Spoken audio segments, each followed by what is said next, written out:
Hola amigos, buenas tardes. Gracias por permitirme estar en sus hogares. Y hoy, créanme lo que es un invitado de lujo. No fue fácil, sus horarios no son fáciles. Sí, José Luis Ricario, anestesiólogo. Gracias por venir a hablar de un tema tan apasionante como es la anestesia, aunque ahora Saúl me estaba diciendo, ¿y qué no vas a hablar de la música? Tienes que hablar también de música. Le digo, tranquilo. La anestesia es primero porque yo creo que sigue siendo, para quienes desconocemos del tema, un gran enigma. ¿Qué sucede con la anestesia? ¿Cómo opera la anestesia? ¿De cuántas cosas nos hemos librado gracias por la anestesia? ¿O nos hemos librado porque no queremos tener anestesia y no caemos en las cirugías? ¿Sí? Así es de que gracias, doctor. Pues muchas gracias por la invitación, Pilar. Y para mí la verdad es un placer hablar de este tema que es verdaderamente apasionante y ya no tan misterioso porque ha avanzado tanto el estudio de las neurociencias que ya se conocen muchos puntos y muchos lugares recónditos que en otro tiempo no se conocían, a donde llegan las sustancias, a donde penetran y la manera como trabajan. Esto es pues la biología molecular, ¿verdad? Entonces hay unos estudios muy bonitos y ahorita monitores que nos están diciendo a qué profundidad estamos de la anestesia desde el punto de vista de los trazos electroencefalográficos y también por termografía. Es una cosa maravillosa. Pero bueno, ¿de dónde viene todo esto de la anestesia? Pues mira, esto aparece precisamente con la aparición del hombre mismo. Porque, a manera, digamos, de una analogía, Ajá.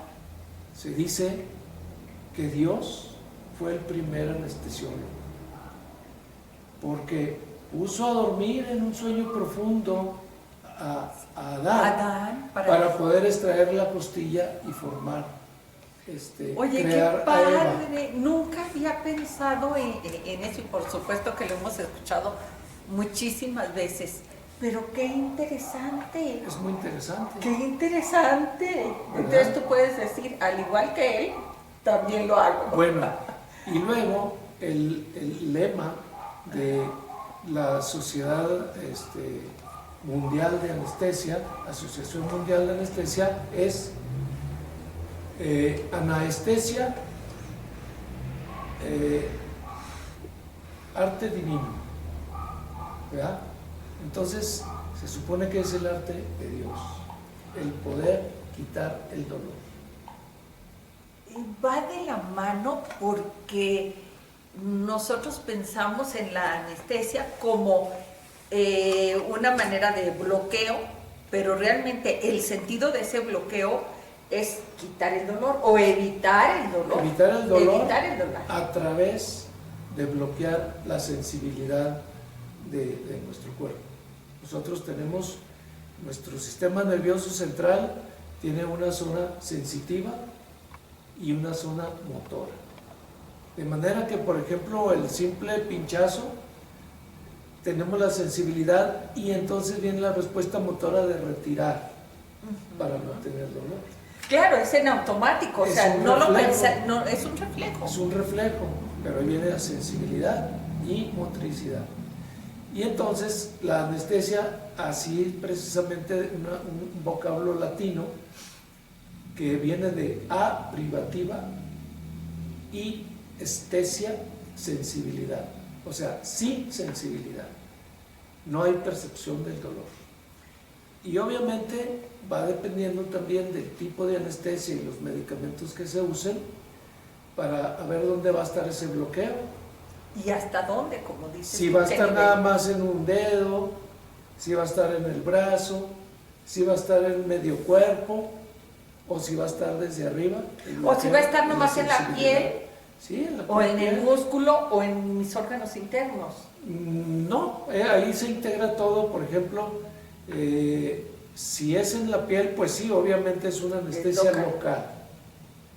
Pero si yo quiero que el dedo esté totalmente dormido, entonces es un bloqueo troncular.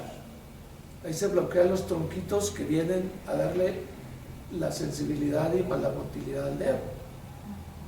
Y si van a operar del pecho hacia abajo, cesáreas, el abdomen, etcétera, pues ya entonces insensibilizamos de la mitad hacia abajo a través de penetrar agujas en la columna vertebral y depositar ahí los agentes anestésicos.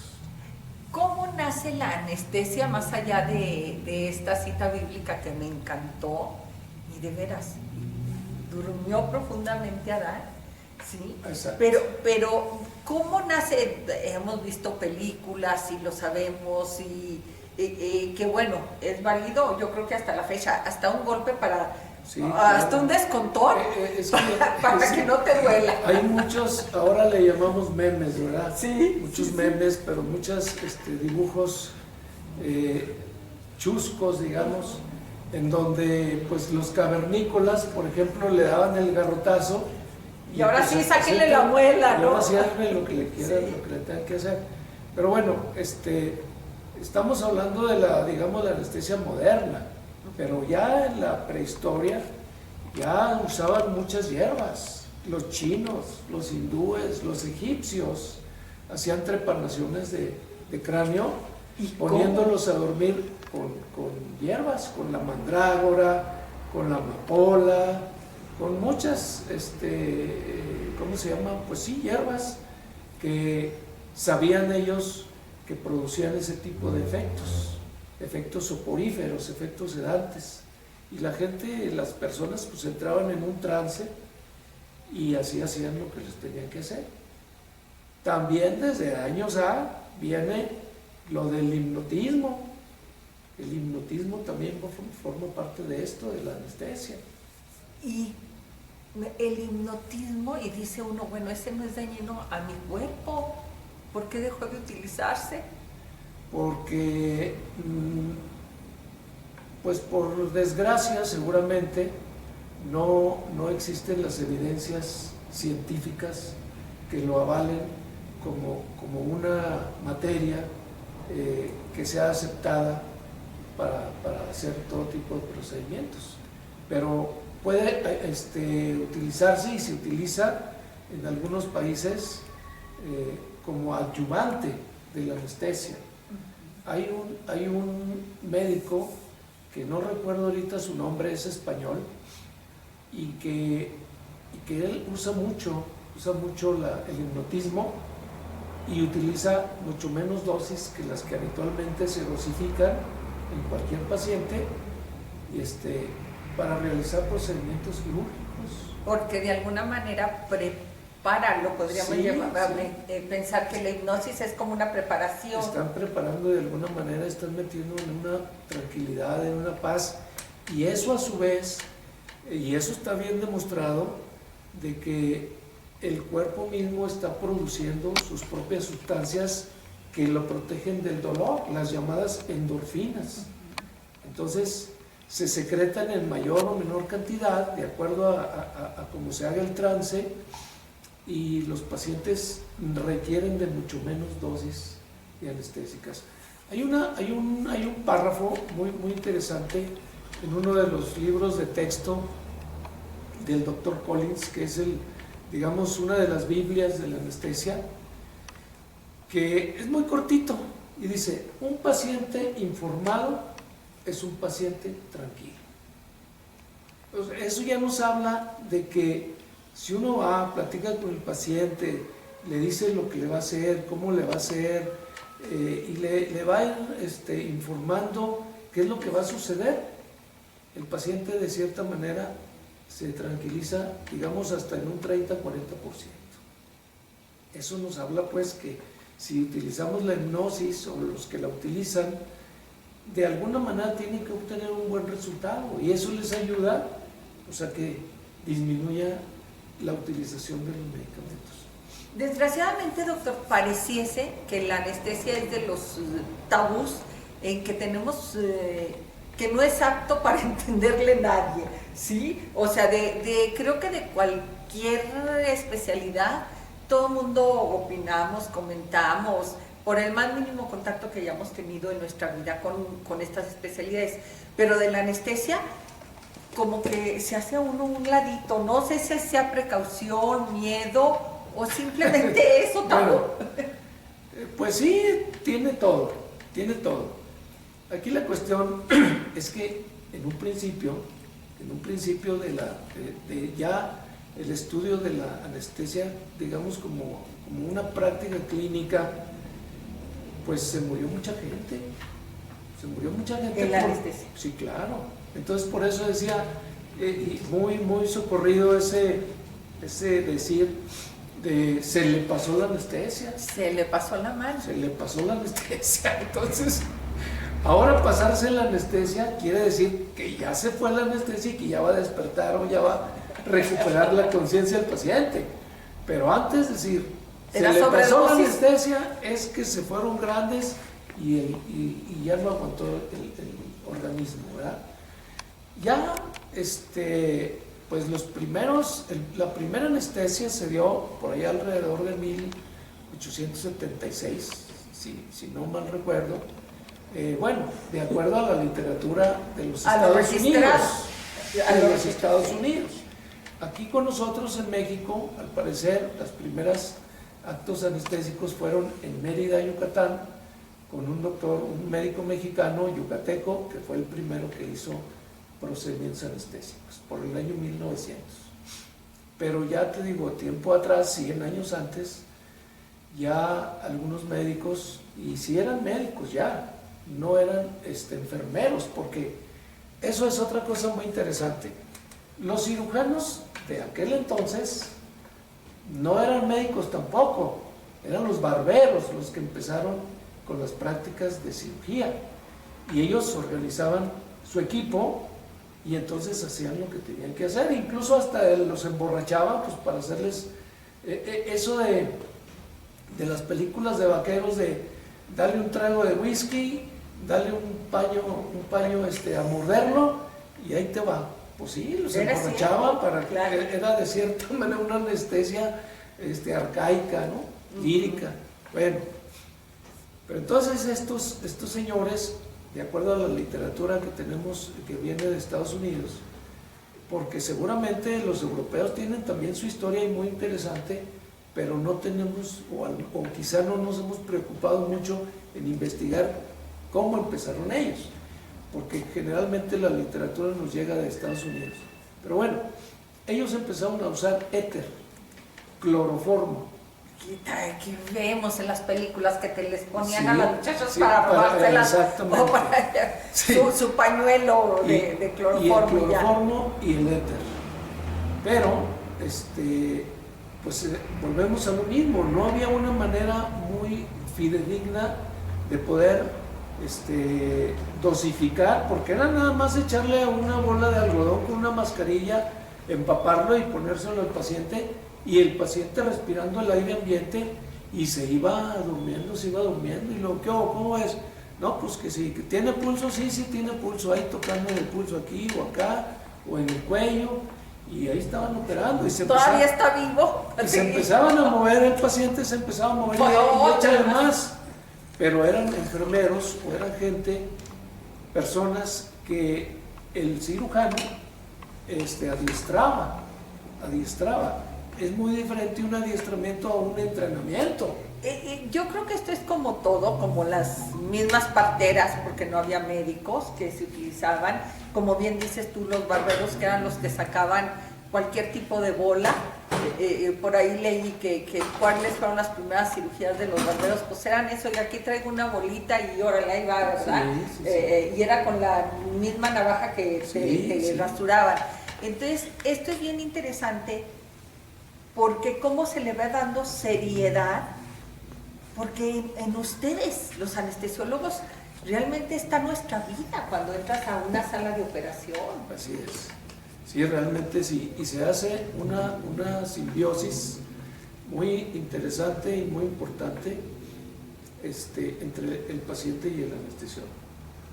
Yo les comento porque, pues bueno, mis pacientes luego me dicen, oye doctor, ¿y no me va a morir o qué me va a pasar? Y todo, le digo, mira, Se lo encargo mucho, ¿verdad? Los familiares. Oiga, ahí le encargo mucho. Y yo les digo, mire, usted no me conoce, bueno, pues a los que no conozco, ¿verdad? Usted no me conoce, ni yo lo conozco. Pero en este momento estamos haciendo un trato moral, en de que yo debo responder moral, legal y profesionalmente por la vida de los hijos. Sí, porque ahora ya no es por fortuna o por desgracia, y bueno, pues también qué bueno que la gente está muy informada. Ya no le echamos la culpa a Dios de todo lo que sucede en esto. No. Dios ya no tiene la culpa de esto. Si sale bien, Dios sigue teniendo la culpa. Si todo sale bien, Dios sigue siendo el responsable. Si sale mal, son los médicos. Exacto. Entonces yo sí le digo, ¿sabe qué? Mi compromiso es cuidarle hasta donde yo sin que ocurran complicaciones o que debido a alguna enfermedad o al estado físico de su paciente o del niño o de lo que sea, nos permita, ¿verdad? Claro. Entonces, ese es otro tópico muy interesante. Bueno, pero déjame terminar algo que lo traía en la mente. Hubo muchas muertes por el cloroformo, por el éter. El éter era más seguro ya que el cloroformo. Entonces, por ejemplo, estaba leyendo que en anestesia pediátrica también tiene muchos años, desde los años 1800 se empezaban a dormir niños, pero se les moría el 30% con cloroformo, se les moría, se les pasaba la anestesia. ¿Y cómo medías? ¿El chorro? Y entonces dejaron de anestesiar a muchos niños y muchos niños se morían. Y de todas maneras se morían. Sí, porque pues no los operaban por miedo a que se murieran. Pero entonces luego vino el óxido nitroso. El óxido nitroso, el éter, para terminar ese paréntesis, lo utilizó el doctor Morton, un doctor Morton en Massachusetts, y que todavía existe ese domo que le llaman el domo del éter, porque ahí fue la primera vez que se utilizó el éter para quitar un tumor del cuello de un paciente con éxito. ¿El éter de dónde proviene? Pues eso es un gas, es un derivado, no derivado, es un gas es un líquido que al contacto con el aire se vaporiza. Entonces se hace un vapor que es precisamente lo echaban, ¿sí? Y luego ya el líquido se convertía en vapor. Y todavía, o sea, nosotros ahorita todavía usamos éteres, pero ya tienen otros nombres y tienen mucha seguridad. De hecho, ahorita en la actualidad los que más utilizamos es un medicamento que se llama sevoflurano y otro que se llama isoflurano. Oye, quiero quedarme un poquito en el éter.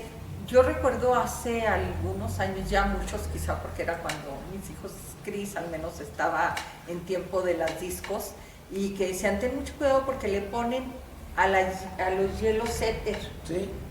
¿También se utiliza como droga? O sí, como bueno, pues es que como es líquido, lo revuelven ahí en el agua y ahí queda y puede seguramente ¿Y esto es real? O sea, al absorberse puede producir sueño.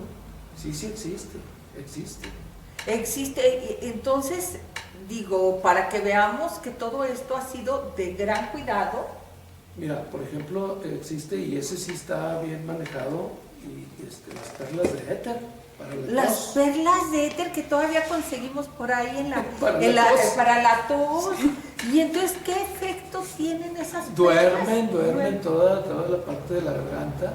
Que te hacen repetir horrible. Sí, pero al dormir, pues ya no les da la tos, ya no tienen la irritación en la garganta, y pues se les disminuye la tos. Las perlas de éter. ¿Regresamos?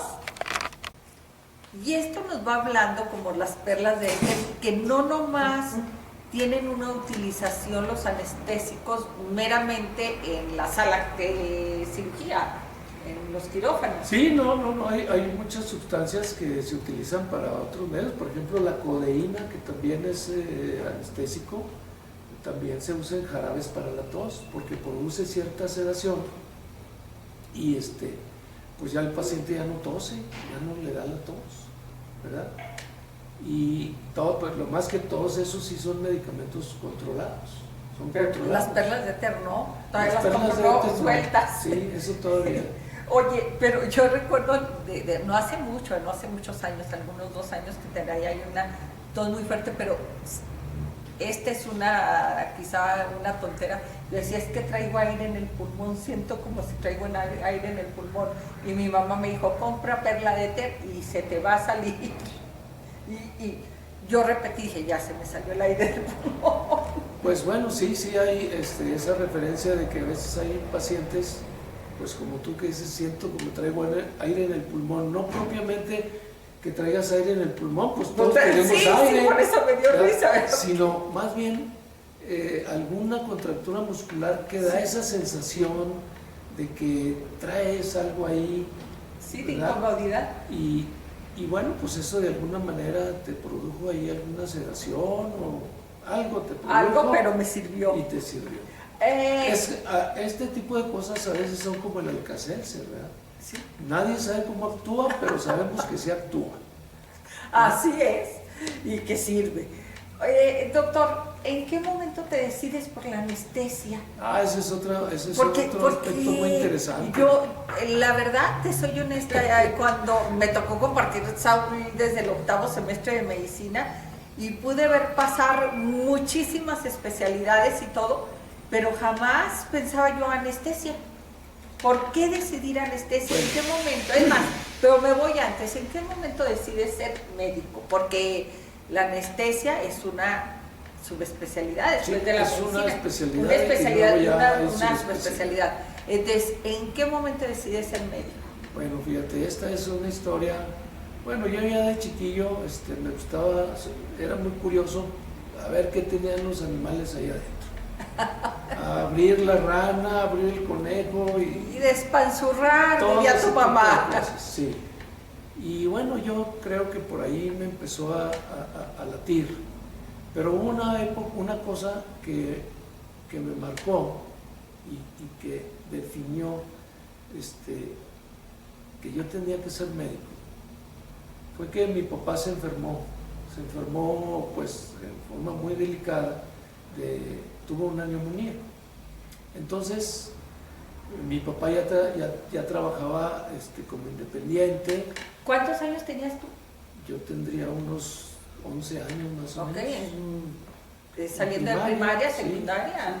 Sí. Entonces, pues mi papá ya se había independizado, él trabajó en la Chevrolet, cuando estaba la Chevrolet en aquel tiempo, era mecánico y pues ándale que le dio neumonía, pero ya no tenía seguro social, y pues tampoco estábamos bollantes en ese tiempo, y por ahí yo tengo un tío médico y mi mamá me dijo, vayan con su tío y pídanle el favor de que si puede ver a tu papá, que si puede venir a ver a tu papá. Nosotros vivíamos en aquel tiempo en la colonia Francisco Zarco, que todavía era un rancho, porque tenía uno que atravesar ahí todo lo que era la camionera, que no existía la camionera. No, pero ya estaba solo, si para llegar al ya estaba solo. Bueno, y allá nos fuimos a vivir porque mi abuelo se fue a vivir allá a fraccionar todo aquello y le dijo a mi papá, oye, pues vente para acá porque mi bisabuela ya estaba muy viejita. Dijo, ven para que me ayudes con tu abuela. Y pues ahí vamos todos en noche, ¿no? Total que esa noche, pues por ahí 9, 10 de la noche, pero que en aquel tiempo ya era tarde, ya era muy tarde, ahí vamos mi hermano mayor. No había teléfono. No, pues ¿cuándo? Y vamos en bicicleta a la casa del tío, y el tío estaba enfermo y nos sugirió que lo lleváramos al hospital general. Y para mí fue muy frustrante porque yo iba muy entusiasmado, Era el que estaba por o esperanzado, sí, de que mi tío iba a ver a mi papá, que estaba muy malo, tenía una neumonía. Para llevarlo al hospital cuando lo hubiera llevado desde el principio, Sí, ¿verdad? entonces, pues ya, ahí nos venimos cabizbajos y ¿sabes qué? Pues no quiso venir. Bueno, pues ni modo, pues vámonos.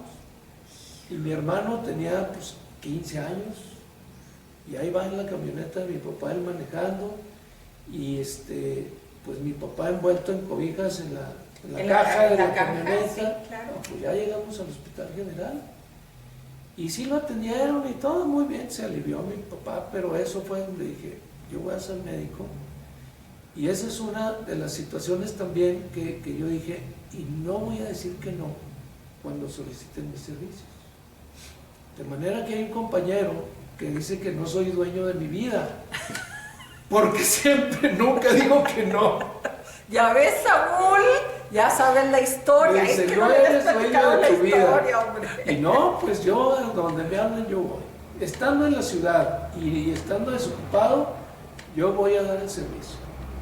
Porque a través de la vida también me conocí muchas personas que influyeron en mis decisiones de vida, entre ellos un amigo también cubano, que me dijo un día, si tú te levantas en la madrugada a la hora que quieras, pensando en que vas a ir a trabajar y que vas a ganar dinero, no te ya levantes, fregaste, no estás te muerto. Claro. Ve a dar el servicio y luego ya, si hay dinero, Ya, mucho, bueno, poco, lo que haya, ya es ganancia. es ganancia. Ya es ganancia. Y esa es una de mis premisas de vida con todos mis compañeros cirujanos. Y ahí vamos. Si hay, si no hay, ni modo, ¿verdad? Entonces, bueno, pues ahí fue donde me marcó para ser médico. Sin Ahí. saber qué. Y luego ya, pues ya hacemos la carrera de medicina, internado, servicio, y pues ahora presentar el examen nacional para anestesiología. Bueno, no Pero para anestesiología, ¿en qué para momento? una especialidad. Para una especialidad. Siendo pasante de medicina, vamos y pues para atrás no pasamos. Pues sabrá Dios en qué lugar quedaríamos, porque en aquel tiempo se publicaban los resultados del que pasaba. Los que no pasaban, ni para qué saber qué ni tan pa' cerquita qué, ni qué tan nada, lejos. nada. Hoy ya se sabe dónde quedaste, pero antes no se sabe. Viene la primera oportunidad. La segunda oportunidad, ahí vamos. Pues tampoco. La primera vez que apliqué para pediatría. Y bueno, pues no quedé. La segunda, para cirugía. No quedé. Y entonces, en la tercera, pero esto fue lo interesante porque tiempo antes, estábamos en una reunión ahí con algunos médicos y llegó un invitado especial ahí que no era médico, pero que era funcionario en el Seguro Social. Y platicando ahí, alguien me introdujo con él y dijo, mira, este es el doctor Vicario, pues quiere hacer una especialidad, pues a ver si le puedes echar la mano, bla, bla, bla. Y está bien. Y entonces él fue el que me dijo, oye, ¿no quieres ser anestesiólogo? Le digo, porque uno nunca, siendo interno, siendo estudiante o pasante, uno nunca se acerca al anestesiólogo. No, nunca, o sea, Él no es está allá en su tema, rincón. no es tema, no es Todos queremos ser No es opción, pediatras, no es opción. ginecólogos o todo lo que tú Por quieras. eso te digo, no estaba dentro de las opciones. Nada. Y entonces me dice, estudia anestesiología, hombre, es buena. Y terció, ese amigo que me lo presentó dijo, no hay anestesiólogo pobre, estudia anestesia. Y yo, pues bueno, sí, gracias, voy a pensarlo. Y entonces ya dijo, pues es una buena opción, voy a presentar. Total, si no quedo, pues ni modo. Otro año más. Y pasé para anestesiología. Y entonces ya fui yo a agradecerle a esa persona y me dijo, ¿sabes qué? Yo no metí ni las manos. Yo te investigué, yo sé quién eres tú, sé que no eres mal estudiante, pero tú pasaste porque tú pasaste. ¿No? Gracias a Dios, qué bueno. Y aún así todavía decía, anestesia, no me latía, No te sabía, veías, no me sabías veía. ni qué. Y bueno, pues ya dije, voy a agarrarla. Porque ahora sí, como dice el dicho, más vale pájaro en mano que ciento volando. Aparte era la tercera vez Sí, que presentaba, ya no podías decir que no. Y entonces pues ya dije, bueno, voy a empezar. Si me gusta me sigo, si no me gusta me salgo y pues vuelvo a presentar, ni modo. Y bueno, yo ahora ya deduzco pues que soy anestesiólogo por destino. Claro. Porque en lo que empecé a conocer, de repasar lo de anatomía, farmacología, física, porque ahí ve uno física de los gases, de todo lo que usa uno, el óxido nitroso, oxígeno, etcétera. Y todo eso ya me gustaba, a mí me gustaba de base. Y dije, no, pues yo de aquí soy. No sabías que estaban encaminados a la anestesia, pero ya te gustaba. Sí, exactamente. Sí, esas materias que ibas a... Y aparte que se me quitar. fue dando por la cuestión manual.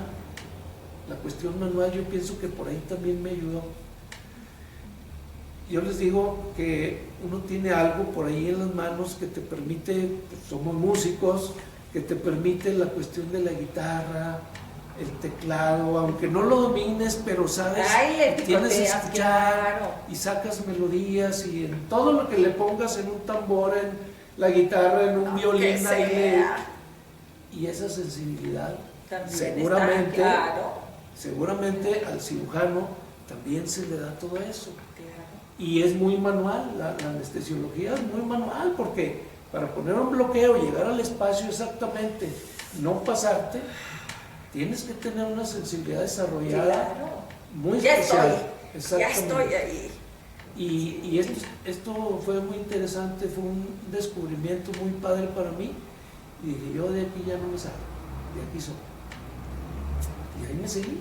La anestesia, ¿dónde hace la especialidad de anestesia? Bueno, se hace ahorita como se hace, bueno, ya en aquel tiempo lo hacíamos primero en un hospital de zona, y luego ya de ahí era como una embarrada de todo, y luego ya nos pasaban al hospital de especialidades, que ya pues va uno a cardiología, neurología, neurocirugía, angiología, cirugía de tórax, otorrino, todo eso. Porque un anestesiólogo es, precisamente por eso te preguntaba, porque tienes que pasar por todo, o sea, tienes que dar la anestesia para el dedo gordo de cualesquiera de los pies, o el cráneo, o el corazón, o sea, tienes que saber el manejo absolutamente de todos los órganos. Mira, en otros tiempos, pues, obviamente no existían las subespecialidades como tales, sino que si a alguien le interesaba, por ejemplo, ser cardioanestesiólogo, pues se pegaba con uno que ya tuviera entrenamiento, o se iba a otro país a hacer un entrenamiento, generalmente en Estados Unidos, algún hospital de cardiología, en donde ya se estuviera entrenando a personas específicamente para eso. O si ibas a la práctica, o sea, al hospital de cardiología, sí, y ahí ibas aprendiendo al día, hasta sí. especializarte por la práctica. De hecho, por ejemplo, en el Seguro Social, hasta todavía hace mucho tiempo, cuando yo hice mi subespecialidad, mi entrenamiento en anestesia pediátrica, la gran mayoría de los anestesiólogos eran anestesiólogos generales, así sale uno, como el cirujano general. Y había uno o dos que ya habían hecho un entrenamiento en anestesia pediátrica. Pero todos los días y durante cuando menos 20 años, pues eso ya los hizo anestesiólogos pediatras. Claro. Aunque no tuvieran un papel dale. pero todo el tiempo, y eso los hacía ya especialistas, sí, la práctica, o subespecialistas. Sí. Pero ahora ya en la actualidad ya se tiene que hacer el entrenamiento en cada subespecialidad que quieras. Neuroanestesia, cardioanestesia, algología, que antes se llamaba clínica del dolor, ahora ya es algología, y antes los entrenamientos eran de 1 año, ahora son de 2 y hasta de 3 años, porque ya está muy profundo todo el estudio. Ahorita hablaremos de la clínica del dolor. ¿Tú en qué hiciste la subespecialidad? Yo en anestesia pediátrica. En anestesia. ¿Terminas tu especialidad y qué dices? Te había picado la mosca del primer examen de pediatría. ¿Qué dijiste? Pues ahora que los cirujanos pediatras dependan de mí. No, pues siempre los niños siempre me han llamado la atención, atender niños, y aparte no me desespero, tolero que puedan llorar, que estén nerviosos, que tiren patadas, todo lo que hace un niño con miedo. Entonces, bueno, pues trato de entenderlos y los apapacho, etcétera. Y tratamos de entender el idioma de los niños, que está, digamos, cuando van a cirugía, pues es un miedo, un miedo. Y para que podamos entender usted y yo que no entramos a quirófano, tú se los entregas ya dormidos a los cirujanos. O sea, quien se avienta las patadas eres tú, las chilletas, bueno, todo. Mira, todo ha cambiado también. Antes, los papás nos lo entregaban así nomás, y el lloradero, por ejemplo, en las instituciones públicas, Seguro Social, hablo del seguro porque yo ahí trabajé toda mi vida.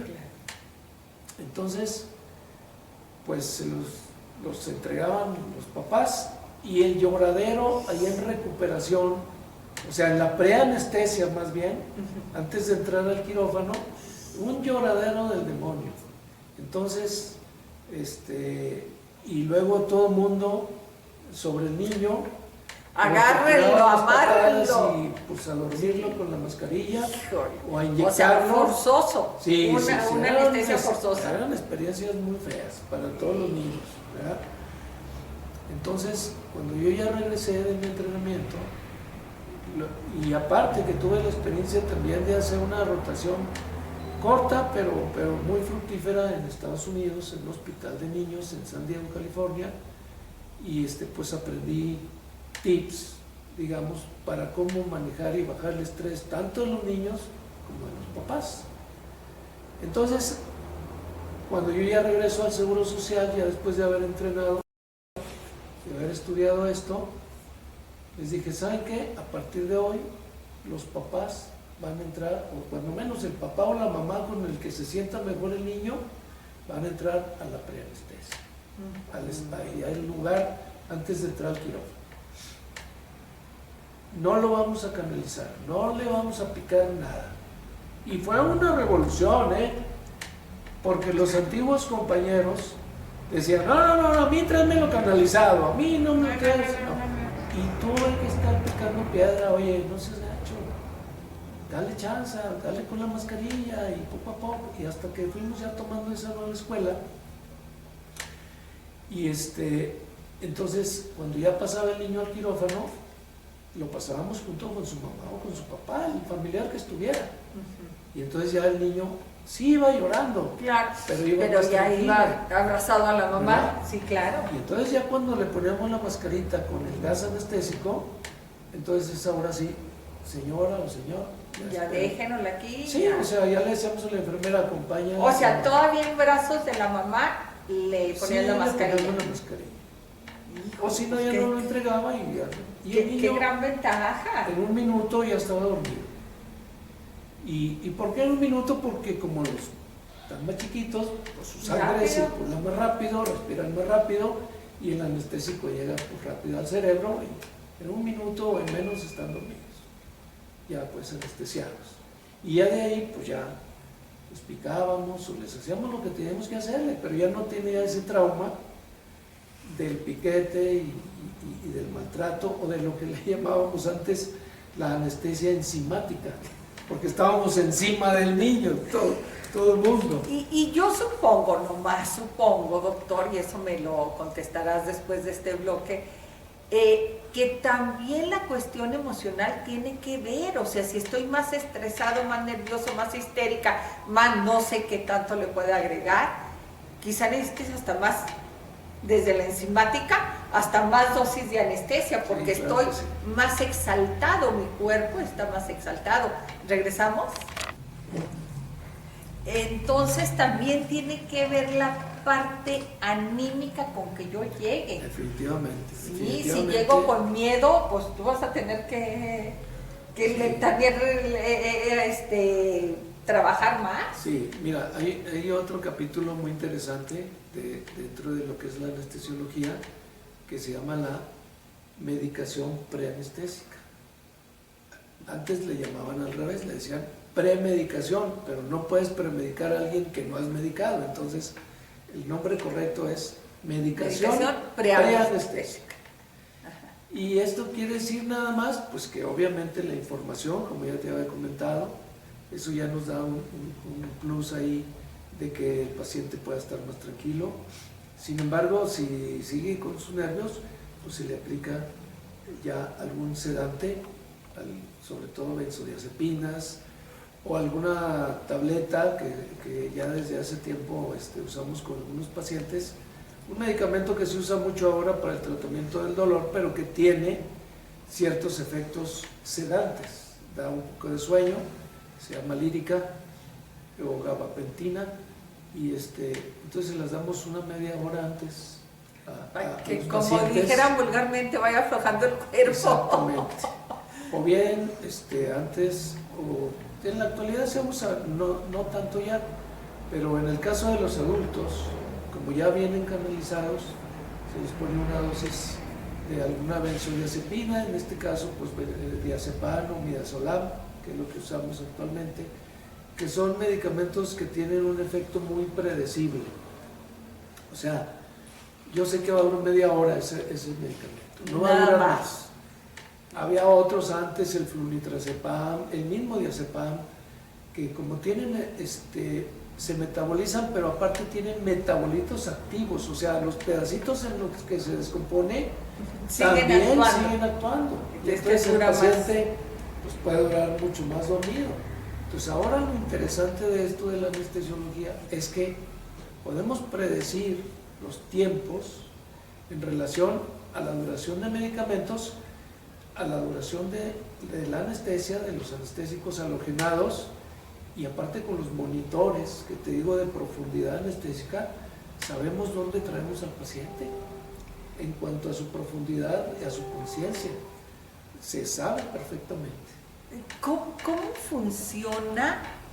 Y yo creo que es lo que todo el mundo nos preguntamos. ¿Cómo funciona la anestesia? Si a usted le han puesto anestesia, sabrá que cuando nos despertamos, dice uno, ¿y dónde estuve? ¿Estaba profundamente dormida o estaba en otro lado? Y la pregunta que todos nos hacemos, creo que invariablemente, cuando estamos anestesiados y despertamos, ay, me pude haber muerto y ni hubiese sabido nada. Yo creo que todo mundo hacemos esa conclusión. Bueno, mira, hay muchas, ¿cómo podemos? Anécdotas, por llamarlas así. Hay muchas anécdotas en que pues muchas personas como si les hubieran apagado el switch. Se apagó la luz y se acabó. A mí me han anestesiado muchas veces, tanto de manera general como bloqueos, y la verdad, yo no he visto nada.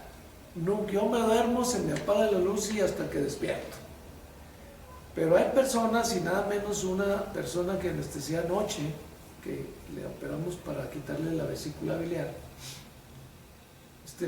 dijo, doctor, yo sí sentía que no podía respirar, claro, antes de dormirse. Le dije, sí te vi que me dijiste que no podía respirar.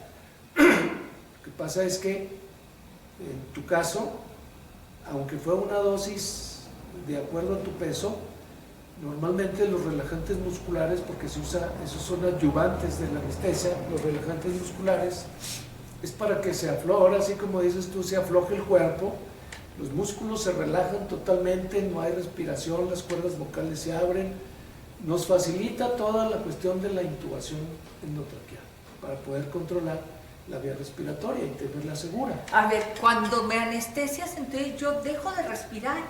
En la anestesia general, sí. O sea, yo dejo de respirar y tú tienes que auxiliarme a respirar con el... Yo entro a hacer una maniobra que se llama laringoscopía, que es meter un instrumento en la garganta, que puede ser manual, o un video laringoscopio, que ya ahora existen, tiene una pantalla en donde se mete la paleta y uno está viendo por aquí en la pantalla toda lo que es la glotis, el orificio por donde entra el aire a los pulmones, en la tráquea. Entonces ahí metemos un tubo que tiene un globo en la punta, inflamos el globo para que no escape aire y no se metan líquidos al pulmón, sangre o secreciones, saliva, o si hay vómito, que no se vaya a ir a los pulmones. A ver, entonces, si me anestesias, si no me metes eso, me muero.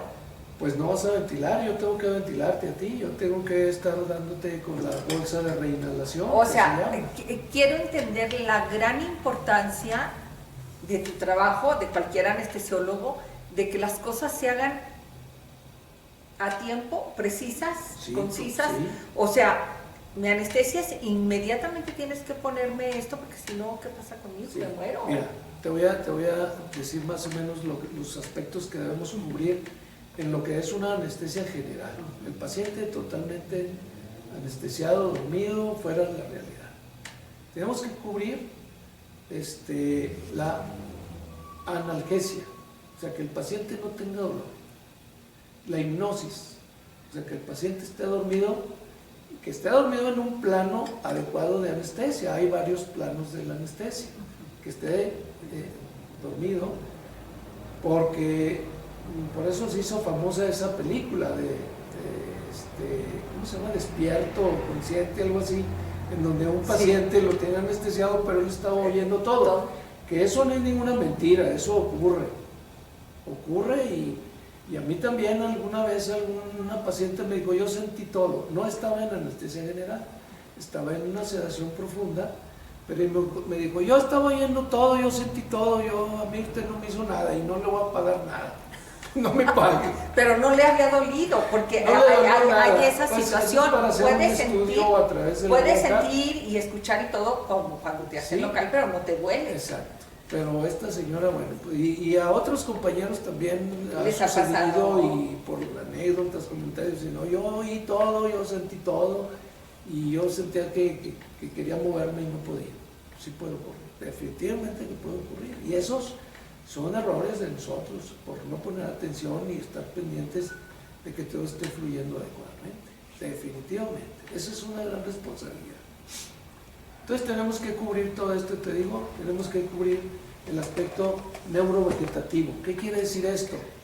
Que mantengamos los signos vitales estables, la presión arterial, la frecuencia cardíaca, la frecuencia respiratoria, la temperatura, que todo sea estable. O sea, como todo eso tú lo estás checando constantemente. Lo estás monitoreando, no es que voy a ver ahorita si bueno, lo estás monitoreando. Antes lo hacíamos de manera empírica. Sí. Le poníamos un estetoscopio aquí en el pecho, pegado, y todas las 2-3 horas con las orejas así, con el estetoscopio, y luego teníamos otro estetoscopio aquí y con el baumanómetro, y cada determinado tiempo, 10-15 minutos, estar tomando la presión para ver cómo andaba. Ahora todo eso está monitoreado. Ahora todo está en un monitor. Y ahí, tú estás incluso eso eran nuestros signos vitales, presión, frecuencia cardíaca, y en el mejor de los casos tener un cardioscopio en donde estar viendo ahí exactamente, el electro, ¿verdad? El electrocardiograma. Pero hace aproximadamente unos 30 años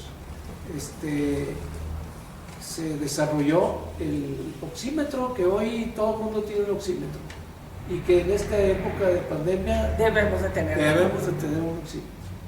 Entonces, ahí detectamos dos cosas. Detectamos la fuerza del pulso a través de una onda que se llama pletismografía, que es la impedancia que está dando los vasos arteriales sobre el sensor, y entonces nos da una onda y un número que a través de la lectura con rayos infrarrojos los traduce y los manda a un aparato y hace la discriminación entre oxígeno y dióxido de carbono. Entonces, en aproximadamente 10 segundos nosotros podemos detectar si el paciente está desoxigenando. 10 segundos. Antes, que no teníamos eso, pues los 10 minutos que te tardabas. Teníamos que el paciente está morado Y el electro ahí va para abajo, es cuando nos dábamos cuenta que el paciente y no estaba sabías mal. cuándo había empezado. Aquí no pueden pasar más de 10 segundos. En 10 segundos sabemos que el paciente está hipoxeando y luego la frecuencia cardíaca se va para arriba, y si no corregimos eso, entonces viene para abajo, porque es un mecanismo compensatorio. Elevar la frecuencia cardíaca propia, el mismo organismo la sube como una compensación de que tiene que bombear más rápido para poder llegar el poco oxígeno que le está llegando, mandarlo rápidamente a los órganos clave, que es el cerebro, el hígado, el riñón y el mismo corazón. Y toda esa es tu responsabilidad. Todo eso O sea, el cirujano sigue operando, a él ni nunca le dices, está pasando esto, pues está si el pasando lo paciente otro. es crítico, Sí. sí tenemos que estar en mucha comunicación. Pero si no, si tú te estás controlando esto, le inyectas, le sacas, le pones, le aumentas. O a menos que venga un evento pues vital, Ajá, que vayamos al paro cardíaco, así le digo, espérate, o dale.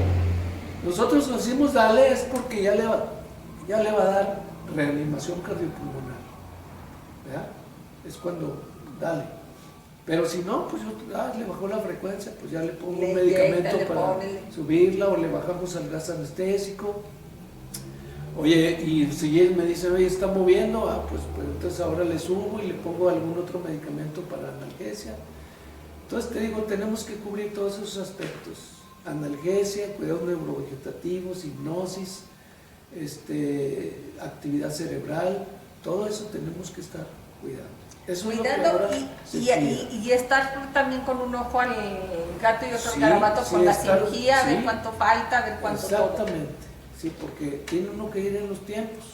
Eso, yo, como todas las cosas de la vida, son ciencias, pero tienen también su parte de arte. De intuición, exacto, así fina. Entonces, eso lo metemos a un justo medio, y de ahí vienen pues, lo que es todas las especialidades, porque también lo que hacen los cirujanos pues son obras de arte, ¿verdad? No el cirujano plástico, esa es otra cosa. El cirujano como tal, pues es un arte suturar bien un intestino, un ojo, entrar a quitar una catarata, pues es una ciencia, pero también es un arte, y se debe dominar la anatomía, porque solamente si sabes qué estás pegando con qué, no se puede pegar negro con blanco, tiene que ser blanco con blanco, rojo con rojo, rosa como con el rosa. electricista. Así debe ser.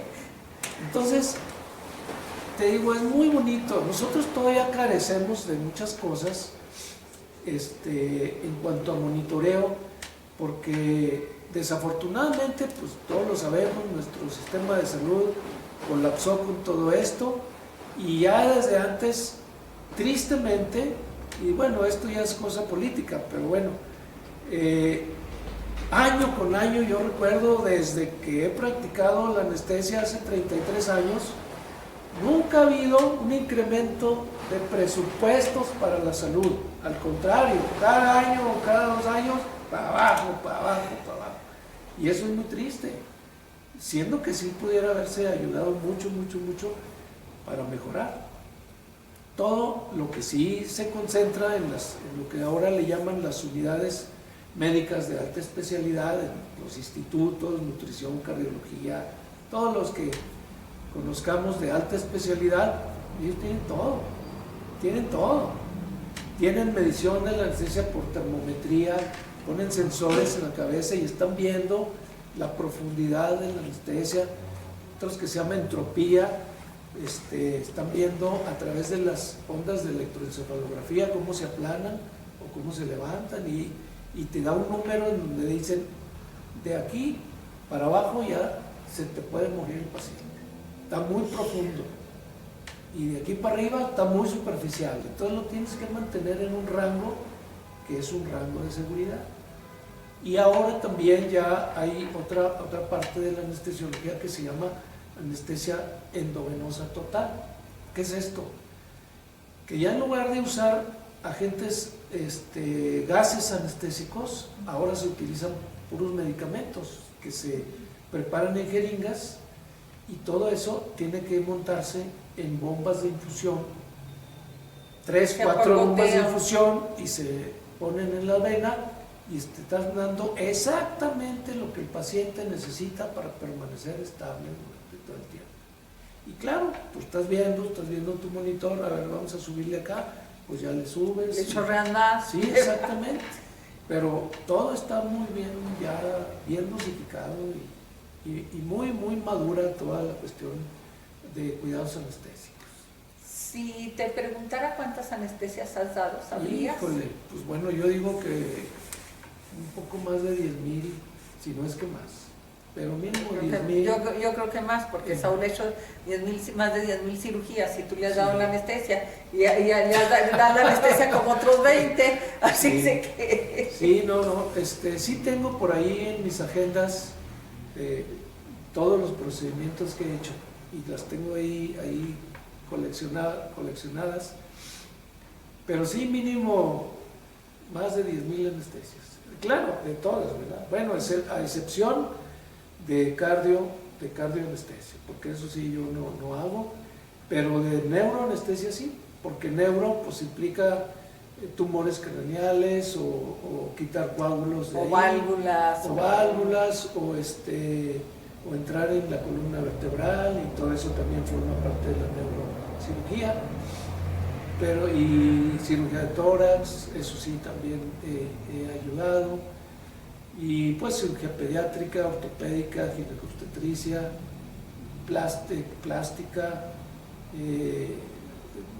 ¿cómo se llama? Endoscopías, broncoscopías, pues no, bueno, de todo. Doc, fíjate, cómo ubicarte? Yo quiero ubicarte en el quirófano, siendo la persona de quien quizá depende la vida, pero a la vez depende la vida en sí, porque está en tus manos, ¿sí? Pero el actor principal es el cirujano. O sea, eres un segundón de primera. Soy un segundón. Soy un actor de reparto. Eres un actor de reparto. Y te lo digo con todo respeto porque en la actualidad todavía a mí me ha pasado, la verdad yo creo que yo aprendí a apreciar el papel del anestesiólogo hasta que Saúl fue cirujano, porque él decía, no, es que necesito un buen anestesiólogo porque es la seguridad del cirujano, ¿sí? Sí. Si no, mejor no opero. Y entonces creo que fue cuando empecé yo a visualizar el papel del anestesiólogo, pero todavía hasta la fecha a mí me impacta muchísimas personas que comentan, no, me van a operar, oye, ¿quién es tu cirujano, fulanito? Oye, ¿quién te va a dar la anestesia? No, pues quién sabe. O sea, sí, o sea, o preguntan, o sea, por eso te digo, y realmente, y yo siempre les digo, oigan, es que el cirujano, y recuerdo, Saúl me va a regañar porque me va a corregir porque no son sus palabras, pero yo recuerdo que en algún momento él me decía, es que con un buen anestesiólogo el cirujano puede hacer lo que quiera y tardarse lo que quiera, ¿sí? Pero con un mal anestesiólogo, por muy buen cirujano que seas, pues vales gorra, ¿no? ¿Sí? Entonces me sigue extrañando eso, que en la actualidad, a pesar de saber la importancia del anestesiólogo, no lo tenemos en mente. Puede ser, y sí, también puedo entender esto, que tú pasas a ser parte del equipo del cirujano, que el cirujano es el que quizá te elige, no el paciente. Claro. Pero nosotros tampoco preguntamos, ¿y quién va a ser mi anestesiólogo, verdad? Siendo que deberíamos. Regresamos.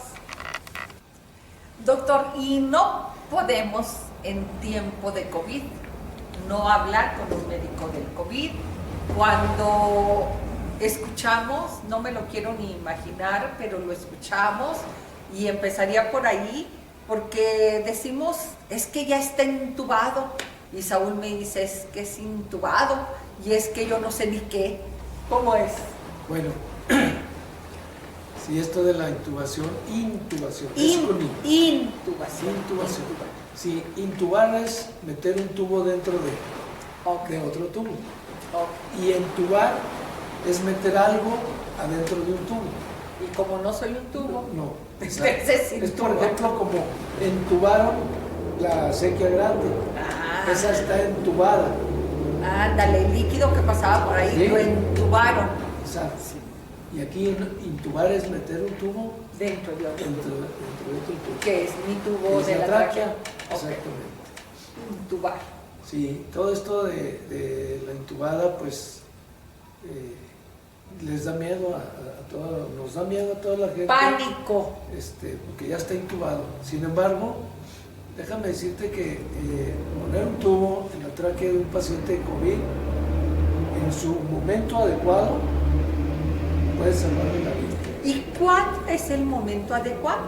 El momento adecuado es cuando el paciente no satura, no levanta su saturación de oxígeno arriba del 90%. Es en porcentajes. Y no me puedo aguantar esto porque yo digo, ¿cuándo es el momento preciso? Porque... Claro que prolongado, por tiempos prolongados, por horas. Por horas. Vimos a un hombre... A pesar de que se le esté dando oxígeno nasal, oral, y que a pesar de eso no levante, hay que intubar. Hay que intubar a ese paciente. Y te decía yo que yo no me puedo aguantar porque algo que a mí me impactó muchísimo fue, creo que todos lo vimos, a don Armando Manzanero, que él por su propio pie dijo, ya llegué al hospital, me voy a hospitalizar, estoy bien, pero me recomendaron que me iban a dar apoyo de oxígeno y si era necesario intubarme para estar bien. Y no salió. Y eso fue un viernes, creo que su declaración fue un viernes o un sábado, y a las 48 horas murió. ¿Sí? Entonces decía yo, eso, fíjate que eso fue lo que me hizo a mí tanto mover, decir, entonces, ¿cuándo es el tiempo? Porque muchos pacientes decían, no, es que lo tuvieron con oxígeno, y de aquí a que lo intubaron, pues ya se les había pasado el momento ese. Claro, lo que pasa es que también, precisamente motivado por el miedo, de que si te intuban ya te fuiste. Entonces las personas dicen, no me intuben, dame chance. Pues sí, pero esa chance lo único que está haciendo es que al haber más dificultad respiratoria, más inflamación, más fibrosis y más agravamiento del paciente. Y entonces ya cuando quieren, o ya cuando se hace necesario, aunque no quieran que ya lo intuban, pues ya a veces poco se puede hacer. Yo no te puedo hablar con mucha sapiencia de esto porque realmente no estoy ni estuve ni he estado en un hospital COVID para ir siguiendo la secuencia de los pacientes, seguir comparando uno con otro, cuál fue el mejor tiempo, etcétera. Pero bueno, lo que hemos leído, lo que hemos visto, pues es eso. Y conociendo la fisiología, pues, conociendo la fisiopatología del problema, sabemos que incluso el mismo oxígeno, pues como todo, tiene su sombra y tiene su cara oscura y su cara de luz. El oxígeno, con eso vivimos. Pues sí, pero aquí de este aire que estamos respirando, nada más un 21% es oxígeno.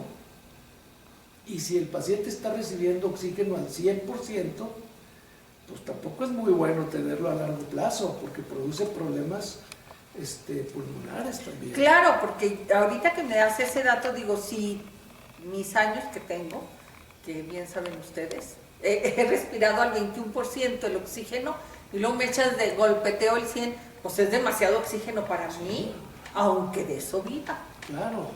Ahora, cuando a un paciente, por alguna otra razón que no sea COVID, que tenga que salir a un respirador automático en una terapia intensiva, seguramente salen con oxígeno al 100%, pero en las siguientes horas el objetivo es ir bajando la concentración, se llama fracción inspirada de oxígeno, irlo bajando para tratar de ir sacando al paciente, o sea, se mezcla aire con oxígeno para que la mezcla vaya siendo menor, hasta que pueda ya respirar el aire ambiente al 21%. Claro que es un destete poco a poco y dependiendo de los signos vitales y las respuestas fisiológicas del paciente, pero usado el oxígeno al 100% durante largo tiempo tampoco es bueno. Es como yo les comento a los pacientes, la sangre en las arterias, en las venas, es vida, pero si se te sale de las arterias, se te riega en el cerebro, se sale a los pulmones, se riega porque se rompa un vaso en el abdomen, un quiste de ovario que se rompa, la sangre es una hija de la tostada, claro. Es mala, es fea, si hasta un moretón produce una irritación terrible, un moretón, ¿cómo duele un moretón? ¿Verdad? Entonces todo tiene su razón de ser y por eso cada cosa está donde está. Todos los ríos tienen su cauce. Y si el Creador hubiera querido o nos hubiera diseñado para respirar oxígeno al 100%, es lo que tendríamos en el ambiente. Como les digo a las personas que les gusta mucho tomar coca, digo, si el Señor hubiera querido, nos hubiera diseñado pues, en lugar de sangre, pues coca y para echarle la coca, pero la coca es mala. Sí. Entonces, bueno, pues así son los extremos, ¿no? Doctor, pero sí nos habla la intubada en los casos de COVID, sí nos habla de un avance crítico en los pacientes. Sí, claro. Es una encrucijada que de cualquier manera no sabemos, ya lo intubé, ok, ¿y ahora qué sigue? Bueno, está vivo, que es el objetivo, preservar la vida. Y ahora vamos a tratar de, en el corto plazo, pues, de que se mejore, de parar la inflamación, que mejoren sus parámetros ventilatorios y irlo destetando para quitarle el tubo. ¿Cuánto? Esto solamente nos lo da la evolución. La evolución, pero tristemente las estadísticas nos dicen que más del 50% de los pacientes que se intuban terminan muriendo. Sí, no, y definitivamente, mira, acabo de ver un artículo en el que los pacientes que estuvieron con COVID o que están con COVID, con tratamiento y que no requieren más que quizá de apoyo de suplemento de oxígeno, su mortalidad es del 8%. Cuando intuban un paciente se eleva a un 48% el índice de mortalidad, porque eso también ya implica mayor tiempo de hospitalización, con las probabilidades de infecciones intrahospitalarias o complicaciones de otro tipo. Y aumenta así de drástico. Y ya si empiezan a usarse aminas, o sea, adrenalina, noradrenalina, dopamina, todo lo que les sirva para mantener la presión, sus signos vitales, se aumenta hasta un 78% la mortalidad. Y es que la verdad es que el COVID causa, y no, ahí sí todavía es un misterio, porque en algunos pacientes, por ejemplo, de edad avanzada, 70 y tantos, 80 años, salen. Han salido tan tranquilos. Y después de estar intubados incluso, y salen, quizá con secuelas, pero están vivos y respirando oxígeno al 21%. Y jóvenes que no tenían ninguna otra comorbilidad, fallecen. Creo que también en esa estadística salía, doctor, que absolutamente todos los casos de las pacientes, y no es el total, había un porcentaje, pero eran del 90 y tantos %, de los que se salvaban, que habían estado intubados, tenían secuelas severas en pulmón, tráquea, laringe, o sea, en múltiples órganos. A nivel cerebral también. Sí, o sea, tenían múltiples secuelas. Sí, es que ataca a todos lados. O la misma hipoxia causa problemas, por ejemplo, a nivel cerebral, en áreas muy finas, sobre todo de la intelectualidad, de la memoria, del cálculo, de todo eso. Sí, acá se reían porque yo les comentaba a la familia, leí un término, bruma cerebral. Una bruma cerebral. Sí. Y luego les digo, chinillo, esa no se la puede echar la culpa al COVID. Sí, se les olvidan las cosas o de repente, sí, ¿dónde estoy? Sí, ándale, de repente andas así como llovinandito en la locura. Pero sí es bien triste, pero a lo que voy, y era lo que yo quería que nos explicaras bien, ¿cuántos días, independientemente del COVID o no COVID, pero ahorita el caso es el COVID, puede estar una persona intubada? ¿Hay algún límite de días? Sí, mira, habitualmente tomamos más o menos como un rango 8 días de mantener un tubo en la tráquea. Porque es una agresión, o sea, es algo que está dentro de mi cuerpo. Claro, incluso como tiene el globo inflado, que incluso dentro del manejo de los tubos endotraqueales se deben dar también a ciertas horas o cada ciertas horas desinflar el globito que tienen para que circule la sangre en el área de la tráquea. Sí, porque yo me imagino... En el área de la tráquea donde está inflado, pues de alguna manera disminuye un poco ahí el riego, aunque son globos de baja presión y alto volumen. Esto es decir, que yo le puedo poner 20 mililitros de aire y la presión no se va a aumentar mucho. Claro que no es el caso de inflarlos de esa manera.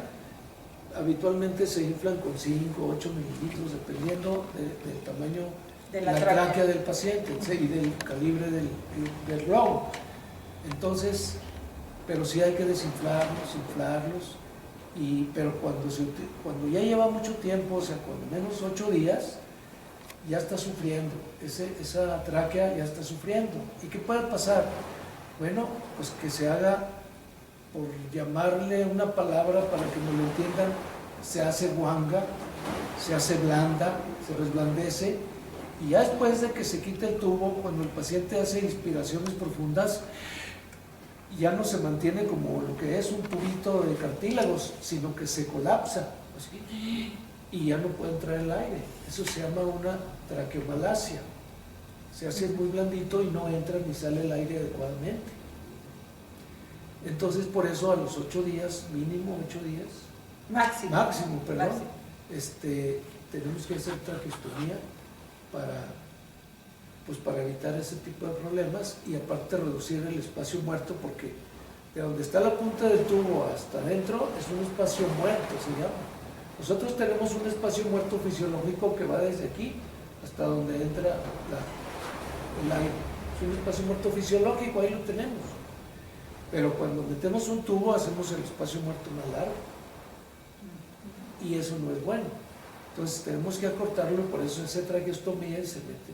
Y aparte facilita el manejo de secreciones, facilita todo y trata de evitar estos problemas. Y le tenemos miedo a la traqueostomía, pero así como me la platicas, al tercer día. O sea, si al tercer día háganmela, ¿no? Digo, pues si me está la intubada, me está lastimando la laringe, me está con el globito presionando, ¿por qué esperarse para hacer la traqueostomía? La traqueostomía también, bueno, porque es una agresión. Es una agresión. Mejor no me haga nada, pues. También se puede infectar, puede sangrar, puede salirse el tubo, o sea, también puede tener complicaciones. Lo que pasa es que se intuba al paciente, pues siempre pensando que en 8 días probablemente va a salir. Exactamente. Pero también algo que oye uno, y les repito, más allá del COVID o no COVID, en algunos otros pacientes, no hombre, ya lo intubaron, no, pero lo bueno va a ser para que lo desteten, ¿sí? O sea, creo que ahí también hay un proceso crítico. Sí, es que para tener un paciente intubado hay que tenerlo sedado y a veces relajado. Entonces, ¿qué es lo que pasa? Los músculos se van atrofiando. Tú puedes decir, en 8 días se puede atrofiar, en 8 días se puede Pero atrofiar. si tengo toda una vida respirando, ¿cómo que me voy a atrofiar en 8 días? Sí, pero a lo mejor nada más estamos respirando lo necesario. ¿Sí? Así por arribita. No, pues lo necesario para vivir, para nuestras necesidades basales.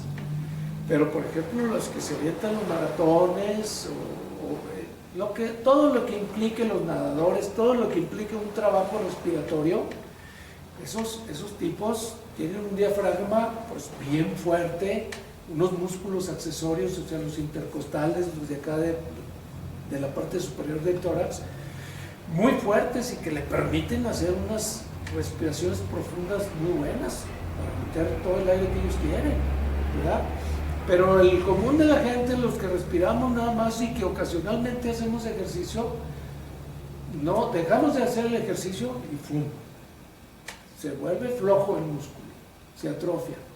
Y para que vuelvan a agarrar otra vez la fuerza, ahí está la cuestión.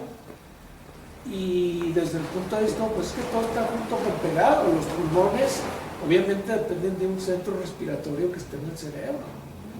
Y si eso está íntegro, pues ya la hizo. Pero si también sufrió hipoxia y tiene sufrimiento a nivel del centro respiratorio, pues a lo mejor ya no va a volver a respirar. Y va a tener que estar, que es lo que pasa con los pacientes que tienen sección medular y que los tienen que tener con traqueostomía, así como el Superman que se murió. Él traía su oxigenito y traía su ventilador automático ahí atrás. Porque ya no, porque lo que no podía tenía respirar, su no tenía automatismo. no tenía automatismo. No tenía automatismo ventilatorio. Y él estaba bien de arriba, pero de aquí para abajo no tenía nada. Entonces la intubada, en cualquiera de los casos, Salva la vida. salva la vida. vida. Tenemos que verla de eso, Sí. desde ese punto de vista. Sí, claro. La intubada salva la vida. No siempre, pero salva la vida. Exactamente. En el 50% de los casos. Cuando menos es salva un la vida. control de la vía respiratoria, porque no es lo mismo como también antes las prácticas de que dale la respiración boca a boca, que todavía puede y se hace, pero ya no es lo común. Ahorita todos los que son paramédicos, los mismos médicos internos, pues todos los que son médicos, generalmente trata uno ya de adiestrarlos para que sepan intubar, que tengan control de la vía respiratoria. Porque no es lo mismo estarle dando ahí una ventilación boca a boca, que no sabe si el paciente vomitó y trae líquido ahí, si la lengua se le fue para atrás y no deja que ventile. Pero en un no sabes. Algo accidental, instantáneo, que no puedes correr a intubar ni correr nada, ¿qué es lo que debes hacer? Abrir la vía respiratoria. Es abrir la vía respiratoria. No es hiperextender, no, es nada más agarrar de aquí y jalar hacia adelante. Jalar hacia adelante, como luxar, lo que le llaman, los gringos le llaman lift the jaw, o sea, jalar la mandíbula. Entonces, como está uno aquí en la cabeza, mete uno la mano por atrás y jala uno. Jala uno la Y con eso, jalas de la lengua, abres la vía respiratoria y si el paciente está ventilando, está respirando él mismo espontáneamente, le permite, aunque haga ventilaciones superficiales, pero está respirando. Pero eso es tienes En que un estar accidente. acostado, Sí, sentado o acostado. Bueno, si el paciente está prensado, está atrapado, con que le abras la vía respiratoria probablemente sea suficiente. Ok, regresamos. Y doctor, algo que me he escuchado, que yo también lo digo, porque sí lo digo, que ahorita en la actualidad no es permitido sufrir, tener dolor. Y se lo digo a mi mamá y se lo digo a medio mundo, es que para eso hay ahorita una especialidad, Claro. ¿sí? Del dolor y de cuidados paliativos. Y eso también tú lo haces. Sí, hacemos algo de eso. Mira, también ahí esa es otra historia. Antes de que yo me fuera a hacer el entrenamiento o buscar el entrenamiento de anestesia pediátrica, yo busqué hacer algología, que en aquel tiempo se llamaba clínica del dolor. Y estuve así a un pasito de entrar, pero desafortunadamente no se dio la oportunidad. Esa fue previa a la anestesia. A la anestesia pediátrica. A la anestesia pediátrica. Sí, porque eso ok. ya es una especialidad. De anestesia, o sea, para Yo la ya era algología anestesiólogo. ya es después de la anestesia. Para sí, ser perdón. algólogo se tiene que ser médico internista o anestesiólogo. También hay algunos cirujanos y no recuerdo si también los traumatólogos pueden Porque viene como entrar, subespecialidad. sí, entrar ahí en ese cuadro. Pero bueno, es multidisciplinario. Entonces, yo siempre he sido un aficionado también a la clínica del dolor, a la algología. No me gusta que a mis pacientes les duela sus cirugías u otra cosa, y ya metiéndose al dolor, crónico, pues ya es también otro rollo. Pero bueno, lo intenté, estuve a punto y bueno, pues no se me dio. No se me dio, Dios sabe por qué, pero yo de todos modos he seguido siendo aficionado a tratar el dolor. Y hago lo que está en mis manos, lo que leo, lo que la práctica también lo que tomo te lleva. de talleres, cursos, etcétera, etcétera. Y me gusta mucho ese aspecto también de la anestesiología. Entonces, aquí hay una situación muy interesante. Hablamos de dolor agudo, de dolor crónico y de dolor por cáncer. Son estos dolor mundos: agudo, crónico, que es el que me da ahorita de momento y sí, no sé ni por qué es, sí, pero me da. exacto. Es agudo. El dolor crónico, que es constante.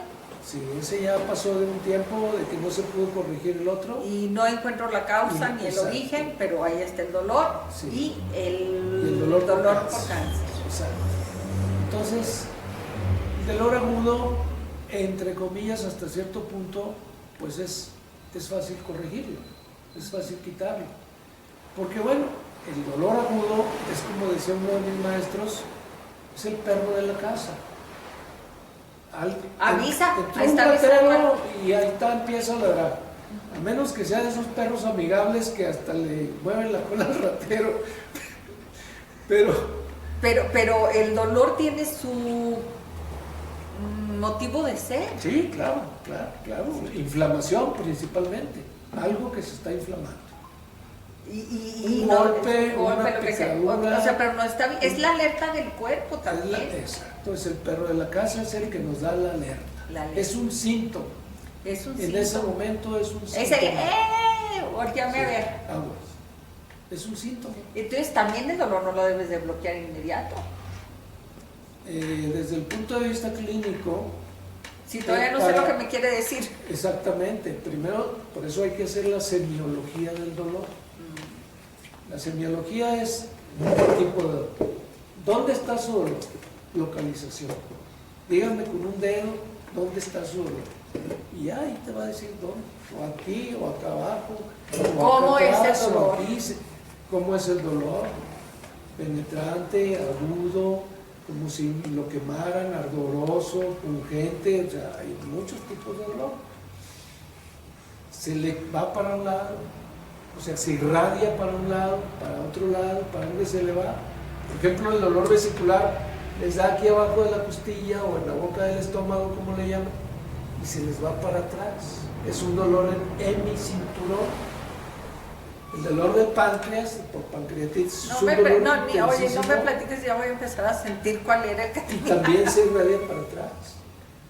El dolor por una piedra, por ejemplo, en los riñones, pues puede ser lumbar o un poquito más abajo, y a veces se irradia hacia la vulva en las mujeres o hacia los testículos en los hombres. Y cada dolor, cada tipo de dolor tiene su semiología, su irradiación, la intensidad, la periodicidad. Y entonces con ese dolor, quita. puedes hacer un diagnóstico. Claro. Por ejemplo, el vesicular. Sí. Me puedes decir, Claro, ay, el dolor es uno de los síntomas. Y ya otra cascada de cosas, que el vómito, que diarrea, que inflamación del estómago, O ya- el antecedente, comí una alimentación rica en grasas, me comí, no sé, una birria o una cosa así, y bueno, con el antecedente, y si ya tenía ese antecedente que ya le había dado en otra ocasión, o si es de ese momento, si es agudo, bueno, pues todo tiene su estudio de dolor. ya haces el diagnóstico y en ese momento ya debes de bloquear En el ese dolor. momento ya sabemos a dónde nos vamos a ir. Ya me dijo lo que me tenía que decir Si el le dolor y lo quitamos quito. sí, exactamente. Claro que hay ocasiones que casi siempre es, todavía tengo duda, por decirte, un apéndice, todavía tengo duda, un apendicitis. Bueno, pues tómale estos otros exámenes. Pues no, los exámenes están pues bien, o están más o menos, no me da un... Pero bueno, aquí ya se impone otra cosa que se llama la clínica. No la clínica del dolor, la clínica en la medicina. La palpación, la auscultación, la percusión, o sea, todo lo que hemos aprendido, y el interrogatorio, por supuesto. Y entonces dice, mira, para mí es un apéndice, una apendicitis, hay que operarlo. Oiga, pero espérenme que no. Bueno, ¿le voy a quitar el dolor? Sí, se lo voy a quitar, poquito, pero yo ya sé que lo tengo que operar. O si ya programamos, dijimos, ¿sabes qué? En 1 hora nos tienen el quirófano, en 1 hora lo operamos. Bueno, ya sé que lo vamos a operar de una apendicitis, ponle algo para el dolor, ponle un antibiótico profiláctico, etcétera, pero ya actuamos en consecuencia. Pero sí, tú bien nos dices en el apéndice, yo de eso siempre lo he escuchado, no, que no le dé nada para el dolor mientras no lo vea el doctor, porque le puede bloquear. Entonces, para cualquier dolor no debemos de tomar nada agudo. Lo enmascaramos. Lo enmascaramos. A menos que ya tengamos una cierta certeza diagnóstica, pues ya podemos actuar en poner un analgésico. Porque aparte también el dolor va progresivo, señalando lo grave del asunto. Claro. Sí, y eso he escuchado infinidad de veces a Sauri, de que dice, no hombre, es que ya tenía reventada el apéndice, pues también tiene 3 días internado y nomás tupiéndole para bloquearle el dolor y no se habían dado cuenta que era apéndice. Exactamente, entonces, por eso te digo, la clínica es la que manda. Sí, así es. Y luego estábamos el agudo, el crónico. El crónico es un dolor que si después de 3 a 4 semanas no se controla o no se encontró la causa y ya la quitamos, ese dolor ahí va a seguir, y se hace crónico, pero ahí ya va a ser más difícil su tratamiento, porque ahí ya se están liberando muchas sustancias, igual de manera crónica, muchas sustancias relacionadas con el dolor y con la inflamación. Por ejemplo, muchos pacientes que tienen la famosa fibromialgia, y entonces, no, pues es que nada más tiene 8 parámetros, se tienen teóricamente en la clasificación para diagnosticar la fibromialgia se tienen que cumplir 11 parámetros. No, pues nomás tiene 8, entonces no es fibromialgia. Pues sí, no es fibromialgia, pero dame algo porque tengo dolor. Y entonces los más puristas, si no lo cumplen, pues no hacen su tratamiento adecuado o no utilizan. Y entonces ahí el dolor. Otro muy socorrido, el herpes zóster, dolor por herpes zóster. Si en el momento adecuado no se da el tratamiento que debe ser, antivirales, desinflamatorios, y se hacen los bloqueos pertinentes en los arcos costales, o se aplica, por ejemplo, ya que tiene muchos años, el interferón, les va a quedar el dolor. Y el dolor por herpes es un dolor eterno. El dolor por herpes, desde mi punto de vista... Ándale, yo sin hacerle caso a mi mamá, tiene 4 semanas, y yo no, mamá, es que son 6. No, se tiene que... Desde que se sospecha, porque... ¿Cuándo se sospecha? Cuando es que me da como comezoncita aquí, como que me arde. ¿Qué traigo? No trae nada, mamá. No. O papá, o lo que sea. No trae nada, hombre, son tus nervios. Y al rato que ya le empiezan a salir las vesículas, ay, pues era un herpes. Ya se perdieron cuando menos ahí 3 a 4 días.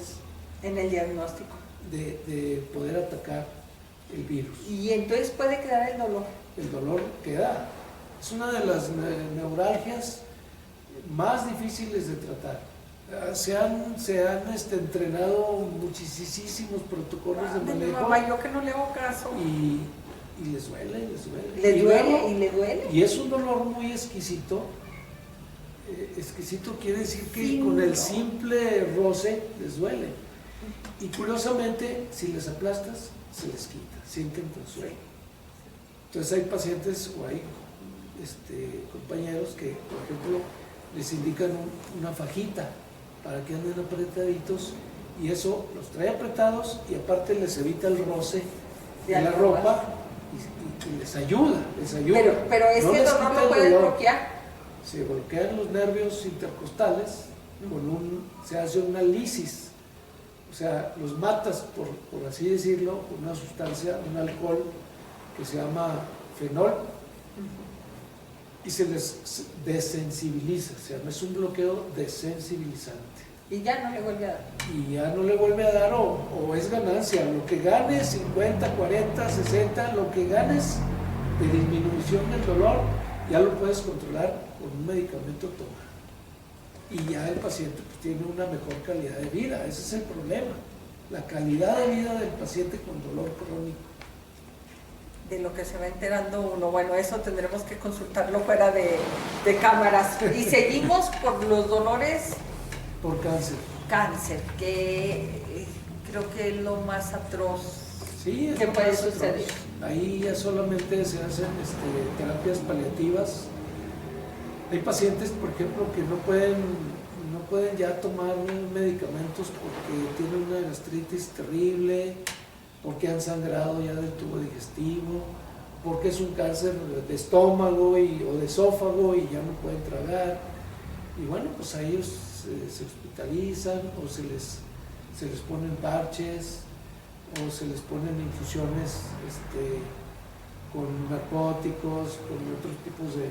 Hasta los anestésicos locales se andan usando, como la lidocaína, se puede usar goteada para producir un cierto grado de sedación, para que el paciente pues esté sin dolor o lo más cercano a sin dolor, porque ya simplemente es paliativo. Ahora ¿Nos sí explicas la palabra paliativo? Paliativo viene de paliar. Paliar es el verbo. No es agarrarte a palazos. No, eso es... No, eso es apalear. Eso es apalear. No, paliar es suavizar, disminuir, tratar de cortar, ¿verdad? Entonces, eso es lo paliativo, tratar de disminuir hasta donde sea posible el dolor para que ese paciente que ya es terminal, estamos hablando del dolor por cáncer terminal, porque hay cánceres que son curables en su momento. Pero que de todas maneras tienen dolor. Sí, claro, tiene De dolor. todas maneras ahí usas... Pero el paciente por cáncer que ya es terminal, Ya no hay remedio, ya. Que desgraciadamente no tiene otra esperanza de vida, ¿sí? Sí, entonces ese paciente hay que ayudarle, ahora sí, a bien morir. Porque así como tenemos derecho a una vida digna, tenemos derecho a una muerte digna. Y hay pacientes que también dicen, ¿sabe qué? A mí ya no me haga nada. Bueno, en Durango, yo no sé si lo sepas, ya está autorizada, ya está legalizada la voluntad anticipada, ¿sí? Que tiene que ver con mi voluntad anticipada de decir, si me da cáncer, por favor no me haga nada, me ponen cura de paliativo y déjenme morir, ayúdenme a bien morir. Exactamente. ¿Sí? Yo estoy de acuerdo con eso, totalmente de acuerdo. Yo creo que, como te digo, derecho a una vida digna, derecho a una muerte digna. Sí. Claro. Porque es muy triste, es terrible, y entramos en el campo de que búsquele una vena, pues a ver dónde está otra vena y otra vena. Eso ya entra en el campo de la violencia contra el paciente. Sí, estoy de acuerdo. Eso se llama encarnizamiento terapéutico. O sea, ya no le piques, ya déjalo. Ya no tiene venas, ya de dónde quieres. No, sí, yo recuerdo un día que dije, no más. Sin embargo, eso lo entiendes tú, lo entiendo yo, lo puede entender mucha gente. Pero también hay personas que dicen, no, hágale algo, porque no quiero que fallezca. Pero a veces es imposible. ¿Quién decide? Es imposible. ¿Quién debe decidir? Si un paciente no está consciente y no tiene la capacidad en ese momento porque le falte oxígeno, porque está anémico o porque está sedado por el mismo tratamiento para el dolor, porque no puede tomar ahorita una decisión, tiene que tener un representante legal. Puede ser su esposa, puede ser un hijo mayor o el hijo que sea, pero un hijo que entienda y que esté consciente de lo que está pasando, ¿ya? Porque aquí también nos enfrentamos a que si son 6, 7, 8 hijos, todos opinan y todos quieren tomar la decisión. Entonces, hasta para informar, así debe de ser. dar una Para información. informar nomás a una persona, no a los 12 hijos. Exactamente, cuando está la información, a ver, ¿quién es el responsable? Pues que la esposa, pues yo. Sin embargo, también, si la esposa ya es una ancianita o una persona, pues que no sepa cómo explicarles a los hijos, pues tiene que ser una persona que esté consciente y con capacidad de tomar decisiones, incluso legales, ¿verdad? Y a una sola persona. A ver, venga. Si acaso vas a lo mejor, si acaso. Su familiar está así, así, así, hay que hacerle esto, o ya no hay que hacerle esto, ¿están de acuerdo? Sí. Pero no llegan los otros 6 hijos, oigan, no es que queremos que también nos digan, no, la información está aquí y va a permearles a ustedes allá. Y si no están de acuerdo ustedes háganse garras allá y tomen la decisión y díganosla para qué vamos a hacer. Pero si la persona está consciente en sus facultades mentales, ella es la que Ella debe es la que decidir decide, por uno mismo. definitivamente. Así es. El médico... Y lo que tú dices es muy cierto, esa voluntad anticipada es muy importante, porque así ya no van a tener problemas ni los hijos, ni la esposa, ni nadie de andar tomando decisiones. Aquí está un papel en donde firmado con un consentimiento informado de lo que quieren que se haga, ¿verdad? Sí, sí, yo creo que hay que darnos una metidita para que sepan lo que es la voluntad. Hay que hoy invitar a Max Silerio, que se fue como diputado el que la propuso la ley de voluntad anticipada, porque yo creo que es muy importante. No es posible que dejemos testamento de qué le puedan suceder a mis cosas, a mi casa y a mis cosas, y no deje notariado de lo que deseo Claro. que hagan conmigo viva en circunstancias especiales. Claro. Sí. Este es un campo que entra en la bioética. En la bioética. Yo creo que hay mucho de qué hablar. Doctor, muchísimas gracias. La verdad es que yo sigo con 1000 dudas sobre la anestesia. Sí. Se nos olvidó uno de los temas que tenía yo, las reacciones después de la anestesia y sobre todo las alergias o los rechazos que hay. Todavía hay, la anestesia es mucha tela, así es de que tendré que invitarte en otra ocasión. Muy bien, por lo claro que pronto, sí. Muchas muchas gracias, Igual es para mi ti. anestesiólogo, es el anestesiólogo de Saúl, así es de que lo tenemos que tratar bien. No, gracias. No le hace que no me trates bien. No, Yo te voy a cuidar. No, sé de veras, me encanta tu cuidado que das, porque lo he visto, no conmigo, con otras pacientes, el cuidado tan amoroso que tienes, no puedo usar otra palabra, gracias. tan amoroso que tienes. Amigos, muchísimas gracias, muchas gracias por permitirme estar en sus hogares, y recuerden, Pilar-Rincón @hotmail.com, siempre espero sus comentarios.